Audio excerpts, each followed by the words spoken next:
You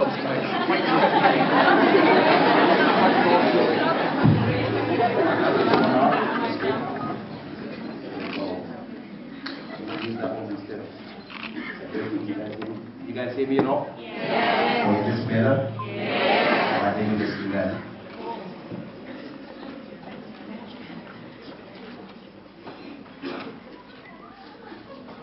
Well, first and foremost, I have to just thank you so much for taking a chunk out of your valuable time to set this up so that we can have a moment together to just encourage and just to maybe share ideas on what it is that we can do in this very special time and very special moment in our nation.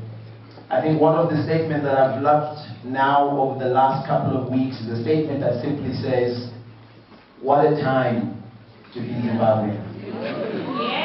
What a time indeed to be Zimbabwean. And so, my fellow citizens of the Republic of Zimbabwe, citizens of the Republic of South Africa, and the citizens of the many beautiful nations here represented, a good evening to you. A good evening also to Dr. Mabizela, who I'm told is here, the Vice Chancellor. Thank you so much for allowing me to come onto your campus this evening, sir. I understand that you may well be accused of having allowed a modern-day dissident to speak on the campus of this wonderful institution. But thank you. I do know that we also have many respected men and women that serve in this institution, and many that have served even before as well. A particular mention, of course, to my good friend Alex here is the former Dean of Students, Dr. Vivian de Klerk. I'm told that you are well loved and well respected within this institution. Thank you so much for having me. My name is Ivan Mawarire. I'm a father. I'm a husband. I'm a pastor. I'm a friend. And indeed, I'm one of the many souls famished by a life devoid of the opportunity to contribute towards building the future I want for my children. It's a future that not only that I want, but a future that my countrymen also want. I am by no means the most qualified person to represent the desires and cries of Zimbabweans who for many years have carried in them a hope that seems with each passing year to be more of a mirage than a possible reality. The real story of deferred hope can be better told by the pensioner who cannot access their measly $40 per month, which when they compare with the years of struggle for our liberation, or the 40 relatives and friends whom they lost as they fought against oppression, it pales as fitting reward or a story that they can proudly tell to their children. It's an oppression that has robbed generations of the ability to dream. It is one that has robbed generations of the ability to create inheritances that can be passed on. Our parents have nothing, not because they did not work hard, not because they did not invest or plan ahead. They have nothing because someone was evil enough to take everything that they have worked for and then intimidate them to never asking or demanding explanations as to why the land of milk and honey has become a cold cave of physical discomfort and nightmares.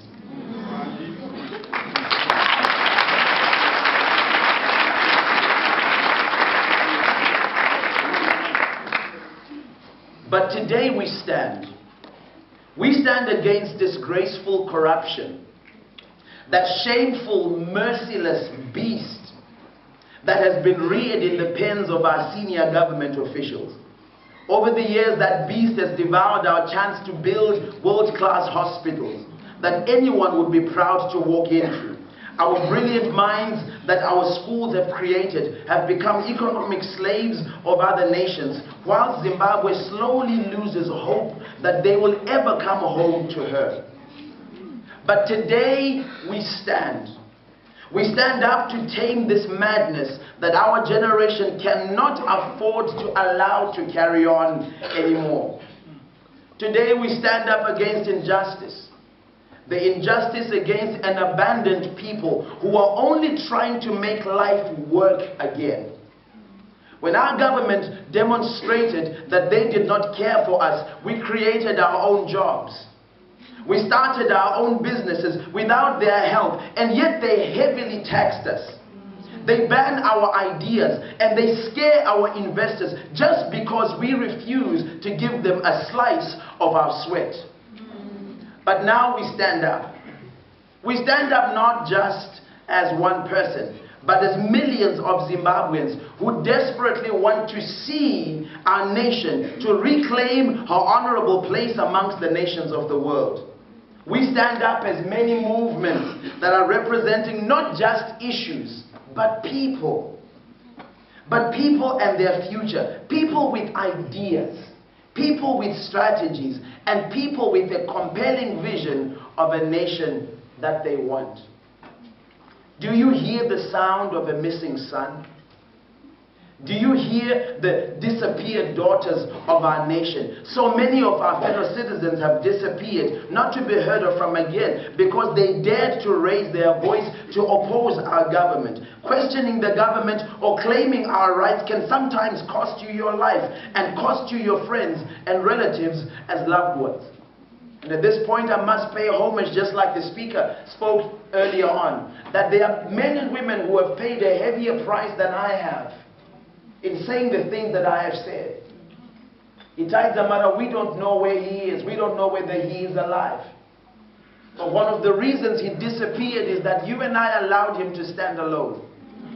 But today we stand up to say, not anymore shall a citizen speak the truth and be mishandled and be subjected to abuse and injustice whilst we look. We stand together and we say, not anymore.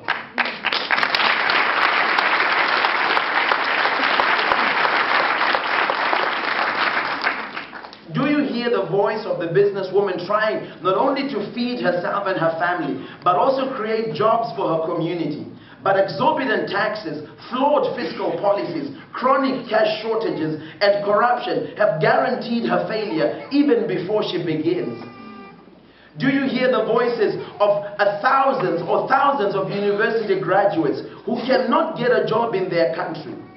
The voices of teachers, doctors, civil servants who probably won't be paid on time again this month, if at all. Do you hear the sound of the young girl who needs assurance that her dreams are just as valid in our nation as her brothers are?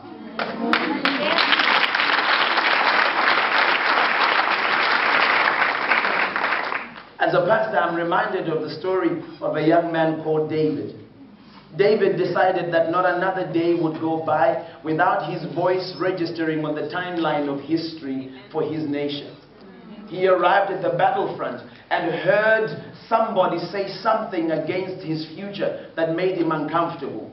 He stood up and he asked the question, who is this uncircumcised Philistine who dares defy the armies of the living God? Today my generation stands up to ask the same question. Which government is this that dares to devour the future that I am trying to build for myself and the future of my children? Today we stand up and we say,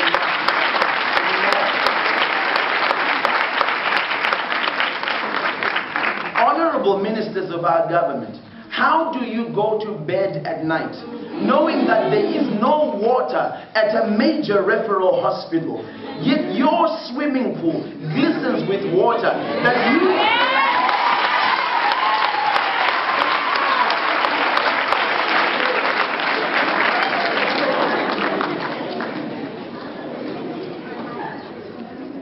How do you go to bed at night knowing that there is no water at a major referral hospital, yet your swimming pools at your many homes glisten with water that you have never jumped in? In fact, why do you have it?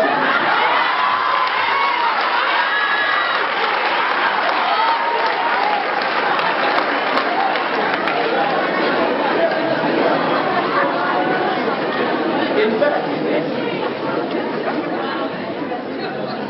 In fact, why do you have a swimming pool when we all know that none of you can actually swim?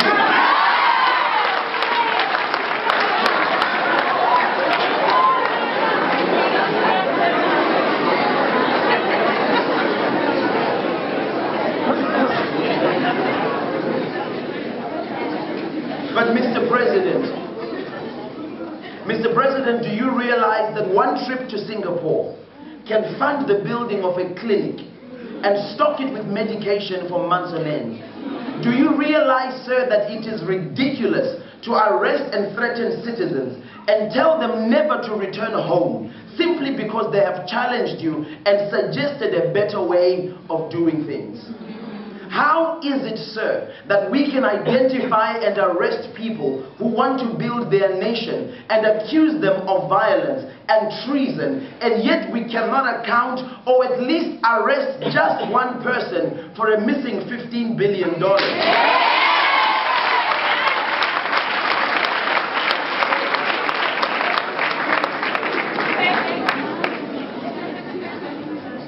Sir, please help us. How do we explain this to citizens of other nations? What happened to that money without saying it was you?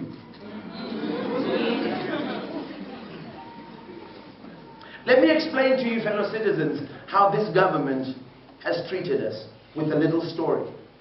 A young man got married, and after he got married, his wife banned him from taking any more alcohol. And she said to him, I would that if you will stay with me, you don't drink anymore. The young man agreed and said, yes, baby, I will stop.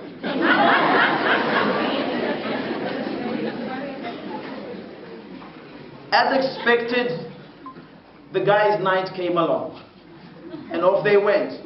He resisted for all of about 5 minutes and decided that he would have only one. 1 became 2, 2 became 3, 3 became 4, and 4 became 5.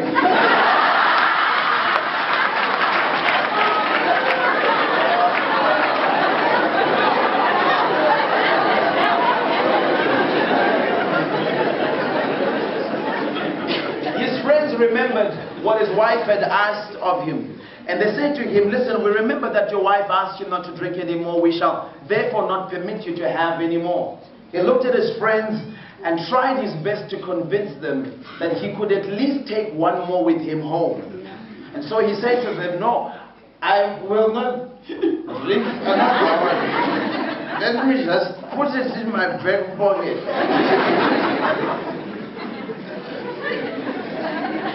I find it important at this point to reaffirm that I am a genuine pastor.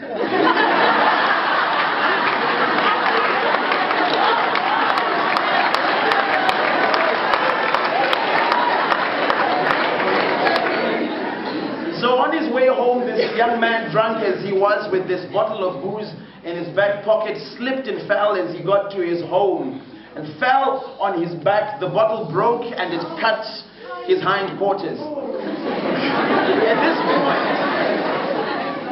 At this point, he realized that his wife would find out and that their marriage would be in trouble. And so he devised a plan that he would sneak into the house unnoticed. He would make as little noise as possible.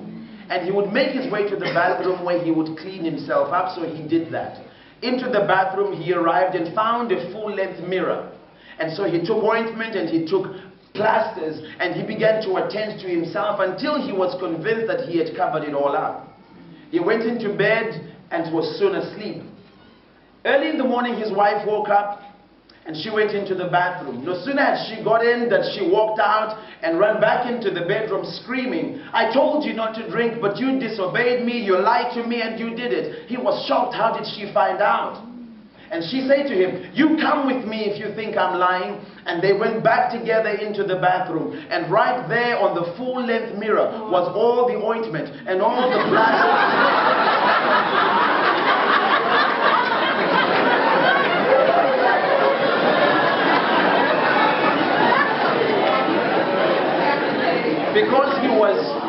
Because he was so drunk He didn't realize that the wound he was dressing is not the one on his behind, but the one that was in the mirror.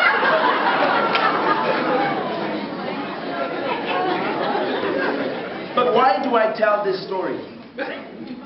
I tell this story because it feels like you and I, as citizens of Zimbabwe, have been in a relationship with a husband who constantly lies and breaks promises to us and covers them up in such a ridiculous way and expects that we would believe it.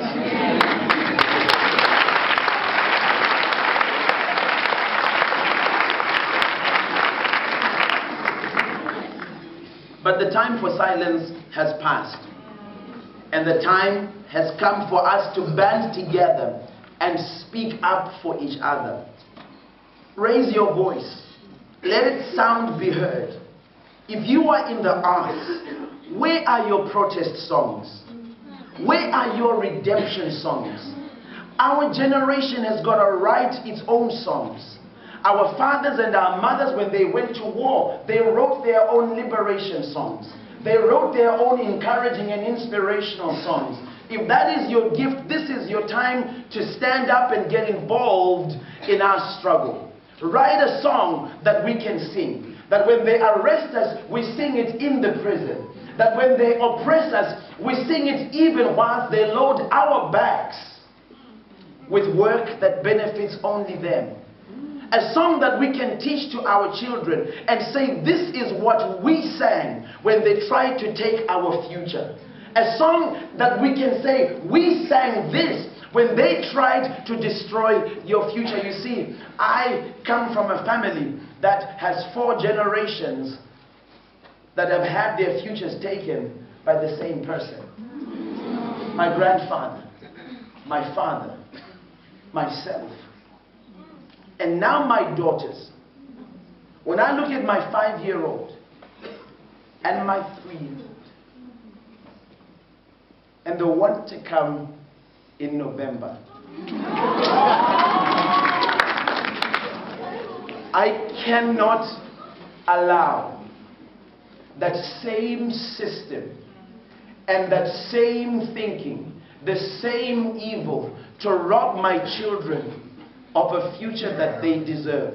It stops with me. I stand up and I raise my voice and I say to them, not anymore, not today, and not ever again. And even if someone else should come as a new government, I want them to know that there are people that are prepared to defend and fight for their future. We've gone on for too long. For 36 years, we've been quiet.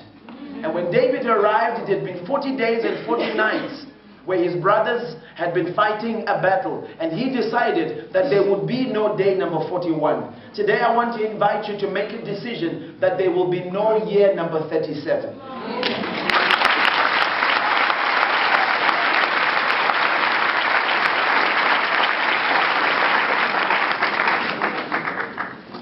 And so let us use our gifts and our talents, because it is what we have, to ensure that the sound of the voiceless is not left unheard.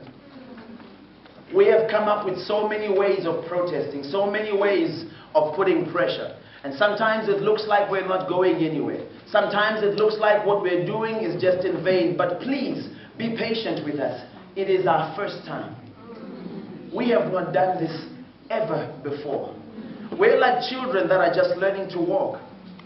And when you see a child learning to walk, sometimes when they stumble and fall, as somebody who loves that child and loves what they're doing and looks forward to the day that a child walks, you don't get up and shout at them and say how stupid you are that you can't even walk. No, what you do is you run towards them with your hands outstretched, because they're doing something that's moving them to the next level of their life.